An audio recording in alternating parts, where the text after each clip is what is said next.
Full tank premium.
Excuse me kuya.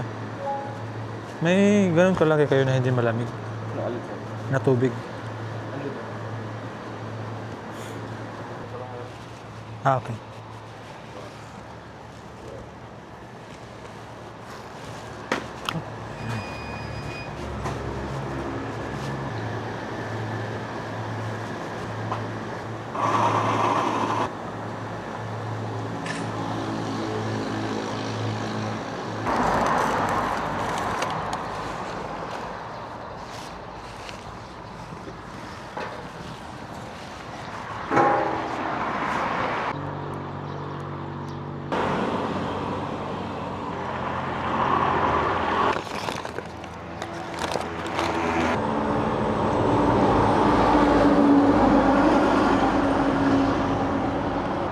Okay guys, nag-stop mo lang muna tayo kasi mga ilang oras din tayong bumabiyahe.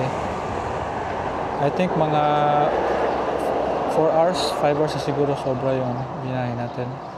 And then oras natin is 5:09. So maliwanag na. Stop over muna para magkape, para sa ganun pagdating natin ng Baguio, maliwanag na at makita natin yung yung kalsada at saka yung mga view na pwede nating makita. So magkape muna ako and then sakto may tinapay, may bakery sa harap. So sakto mainit na pandesal at saka mainit na kape. Okay. Then after na to, biyahe na tayo ulit. So mga estimated time is 1 hour and 50 minutes na lang bago natin marating yung Baguio.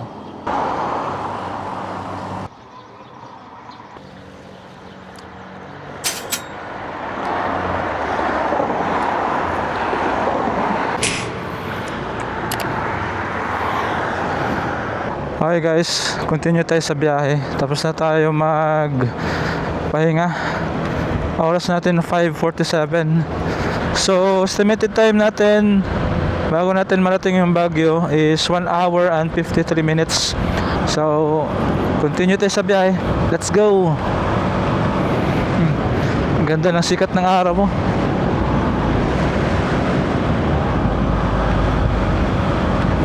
Sparks on quiet streets, two hearts finding rhythm. Life pulled us apart, left me talking to the dark. Oh, ganda ng bungad. Napalibutan tayo ng bundok.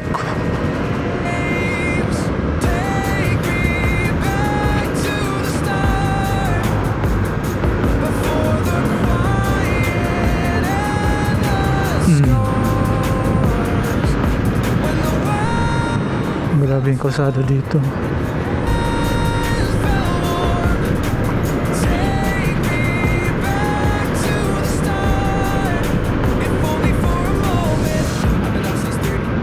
Grabe yung tuktok ko. Parang bato na talaga to na bundok na to.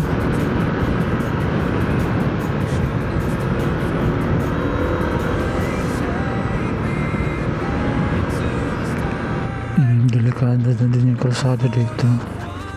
Saan tayo? Keep right.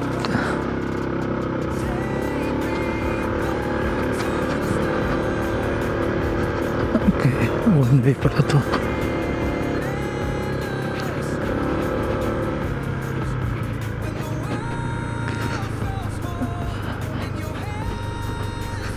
So one way lang yun sa sa baba.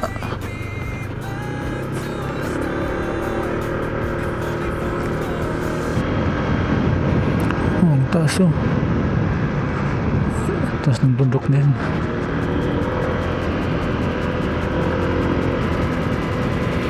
May nakatira pa dyan. Saan kaya sila dadaan pag bababa? Dyan zipline. No, ganda guys oh. Barbida. Ganda ng rock mountain formation. Parang mga limestone na siguro na kasi makinis eh.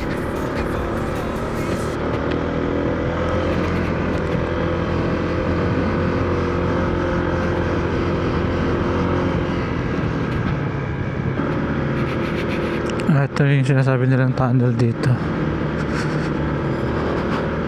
Buti ka naayos na to dito kasi last time nung bagyo ba yun o lindol, nasira to eh. So ngayon naayos na. O parang bagyo yun. Yung ilalim na ito o dito banda parang nagka-landslide. So yung lupa sa ilalim nahulog dun sa dito banda.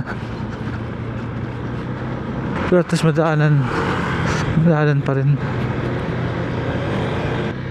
Ayun. Ayun, Lion's Head.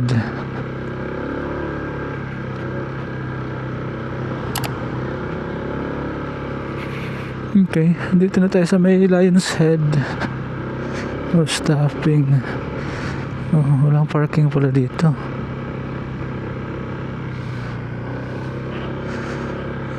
Oh, dito na tayo sa Lion's Head.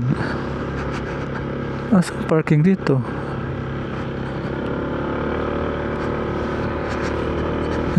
Hindi na tayo nakapag-stop. Hindi ko alam yung parking eh. Hindi na tayo huminto dun sa may Lion's Head. Ano naman na, na-capture naman natin. Habang packet na packet, palamig na palamig.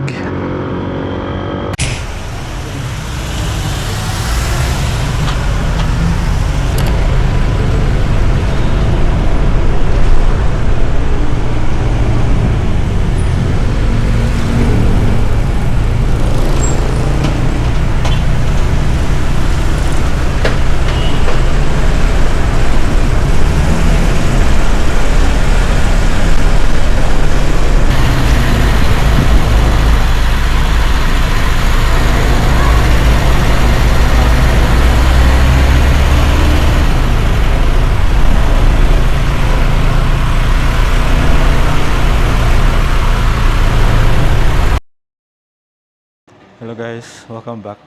So nakahanap tayo ng lugar na ma-stayhan kanina, which is mas okay yung price. So nakapahinga ako. And then so nabawa sa atin budget is 600 kasi 600 lang yung room na narentan ko. Nakuha ko to sa Airbnb. So ngayon alas 2:15 na ng hapon. So bababa tayo. And then, hanap tayo ng makainan. Kain tayo. Parang diretsyo na ito, almusal at saka pananghalian. And then, paano ko after na kumain, punta tayo ng Mount Olis. Parang hindi naman siguro maulan. At maganda naman yung panahon. Okay? So, let's go. Okay, parang maitim na yung langit dun sa unahan ah. So, good thing kanina. Nakahanap ako ng lugar na pwede ma-stayhan. And then at para makatulog din ako kasi tinaman ako ng antok kanina.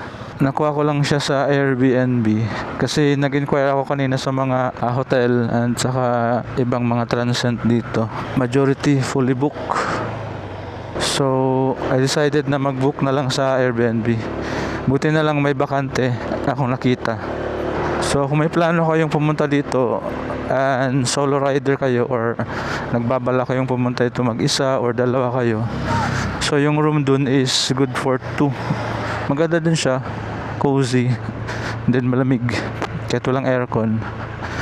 So going tayo sa kainan para tayo kumain. So ituturo ko sa inyo kung saan yung mga magandang kainan dito na okay yung price, affordable, at the same time sakto lang din yung serving.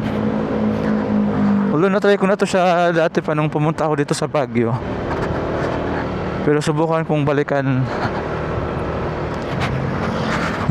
Dun sa itaas yung yung Transcend na rentahan natin, kaya may overlooking din siya.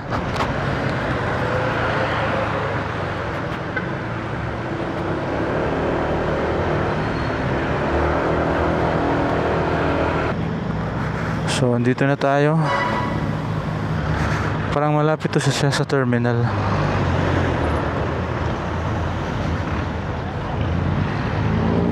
Ayun o. And then nandito yung banda eh. Okay, dito yun. Okay, dito yun. Pasok tayo dito. May parking pa ba? Ayan, dyan tayo kakain. Balahadja Kitchenette. Daming mga customer dito ngayon. Kaya papasok na ako.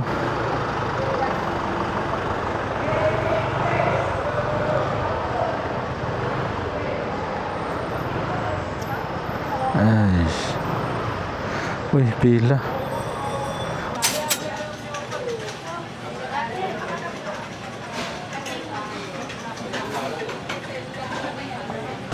Okay guys, tapos na tayo kumain. Mabilisan kain lang. Buti na lang hindi na tayo pinapila. So since maaga pa, and then oras natin 3:05, 1 hour and 40 minutes yung bahay papuntang Mount Olive from here. So try natin puntahan since wala naman tayong ibang gagawin. Tara, let's go. So bago natin ipagpatuloy yung biyahe natin, magpagas muna tayo kasi 1 bar na lang oh. Dapat din pala tayo sa taas.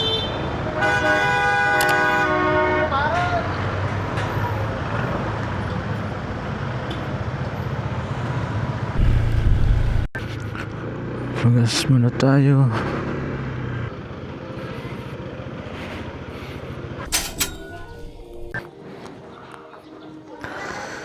Continue tayo sa biyahe. Magsasarado pala yung Mount Olive alas 6 ng hapon. So 3:28, 1 hour 20 minutes yung biyahe natin.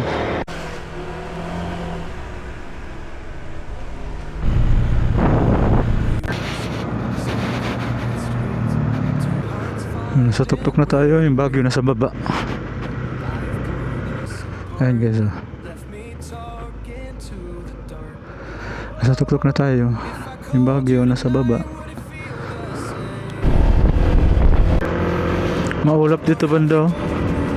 Pero sa baba mainit. Sana hindi yan umulad. Taas na natin. Ang taas. Oh, maulap na dito kasi andito na tayo sa taas. Nagpalit pa naman ako ng jacket. Nakala ko hindi masyado malamig dito. Mas lalong lalamig pala. Dapat hindi na ako nagpalit ng jacket. Oh, grabe yung vibes dito. Napakakalmado. Sarap manirahan dito.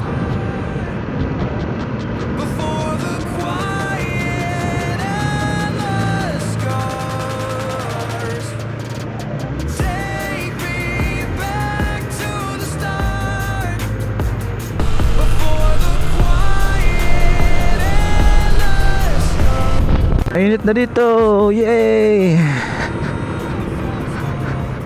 Kanina doon ang dilim. Maulap. Buti na lang hindi umulan. 4:15. 45 minutes na lang.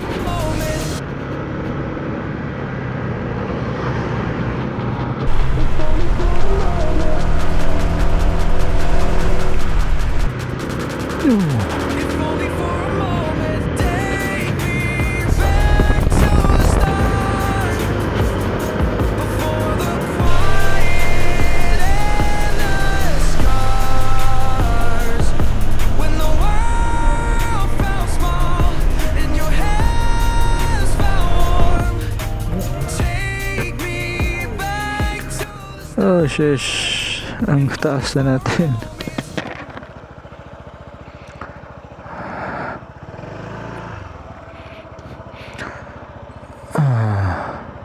Grabe yung dinaanan natin doon, no? Kalsada.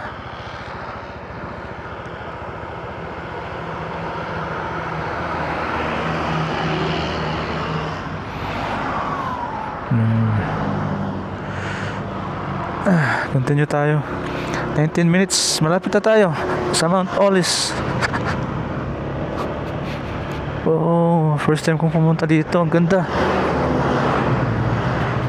Grabe yung mga bundok, oh. Ginawa nilang terraces.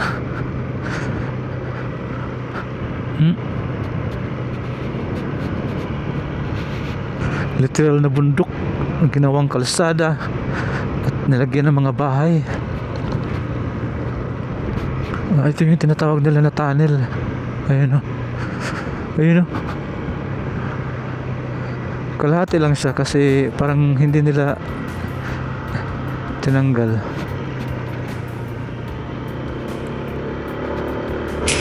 Andito na tayo sa Atok Benguet. So yung Mount Olis pala, part siya ng Atok Benguet. Iba din siguro yung Sagada. Hindi ako sure kung saan banda yung Sagada. Mount Olis Viewpoint. Dito na tayo. Ayan. Dito mag left side. Okay, dito na tayo sa entrada. Puntang Mount Olis. Ayun, oh.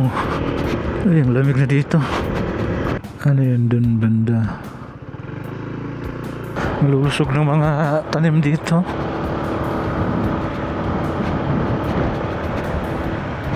Oh, lamig, porbida.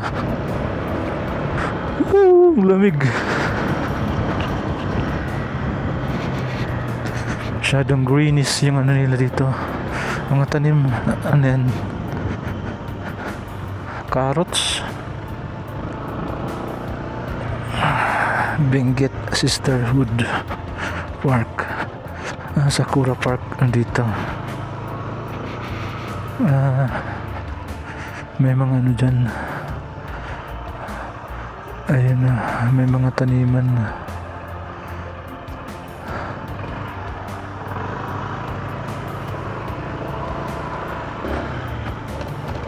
Oh, yan man eh.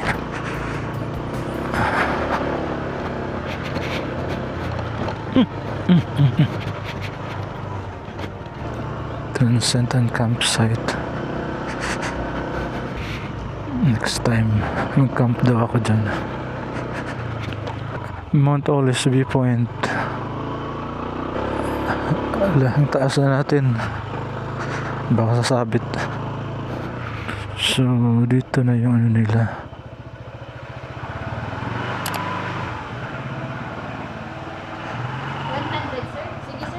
Sige po. Ito na yung Mount Olis, ma'am, ano? Yes, sir. Okay. Ito po park, doon po yung daan. Okay, andito na tayo, guys. Magkano entrance, ma'am? 100 po.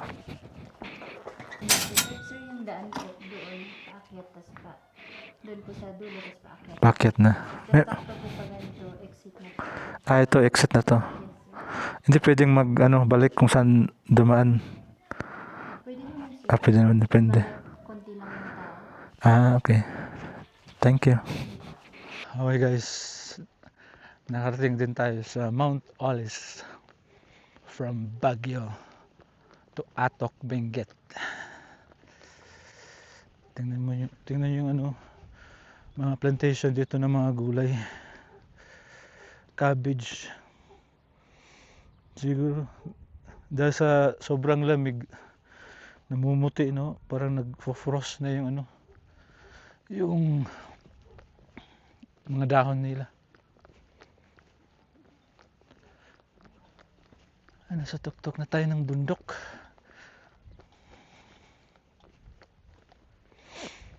Tingnan nyo, ang fresh ng ano, cabbage.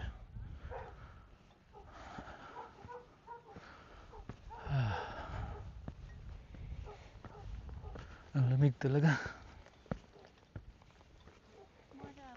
Good afternoon po. Strawberry, ma'am.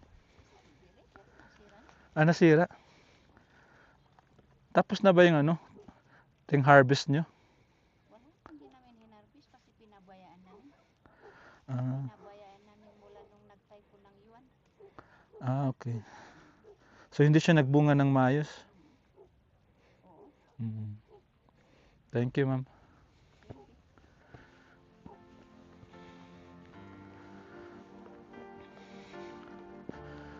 So bumagyo pala dito.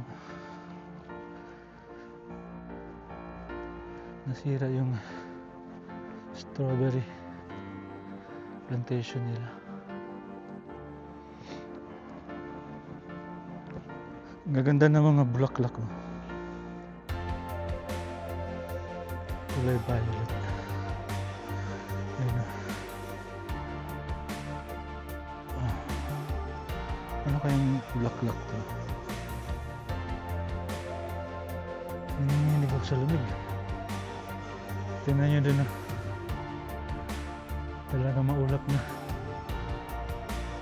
So bawal magpitas. Yung lamig. Alam ko kung may sunset ba dito. Welcome to Mount Olis.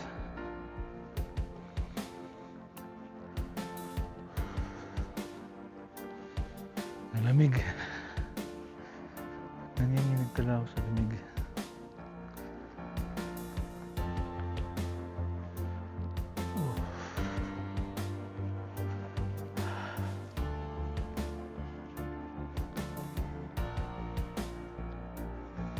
Ito yung bangin na talaga dito. Ay, tahimik dito. Sarap matulog. Saan mawala yung ulap para ano, makita natin yung sunset.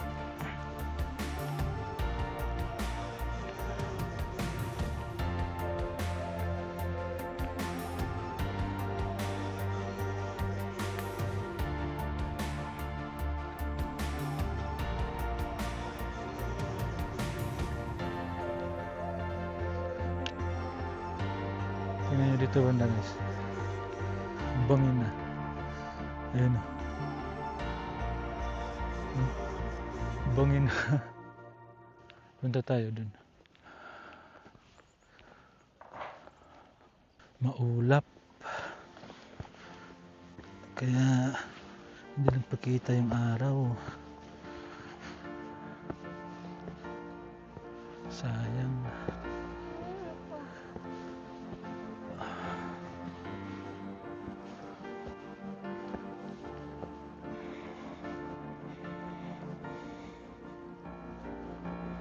You are now standing at Mount Olis Summit.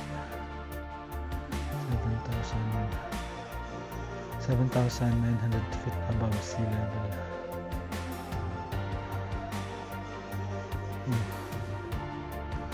Wala tayong makita. Ulap.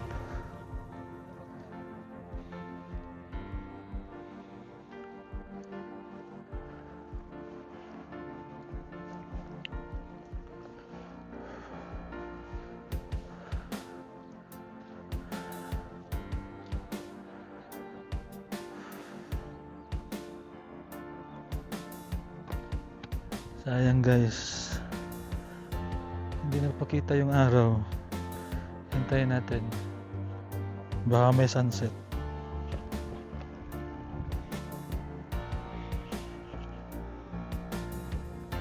Dungin na talaga dyan. Look. Kung.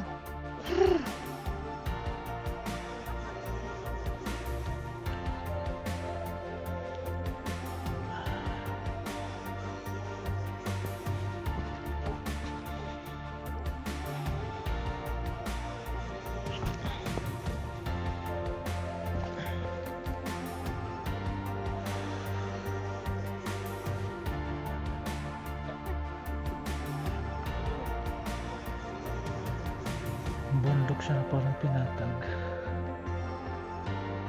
Tapos dinibelo.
Okay guys, sana nag-enjoy kayo sa ating biyahe sa araw na ito.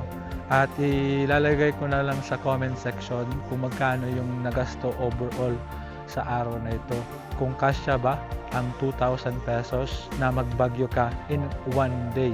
Papuntang Baguio at dito sa Mount Olis sa Atok Benguet. So talagang hindi mo kailangan maging expensive sa pagbabiyahe. Hindi mo kailangan maging magasto. Ang important is yung destination na mapuntahan. Kagaya nito, simple lang pero maganda. Maganda yung view nasa likod. Dito ko natatapusin yung video ko nito. Hope nag-enjoy kayo sa ating biyahe sa araw na ito. And again, this is Sea Capture. See the road, capture the journey. See you in my next adventure. Thanks for watching. Bye-bye.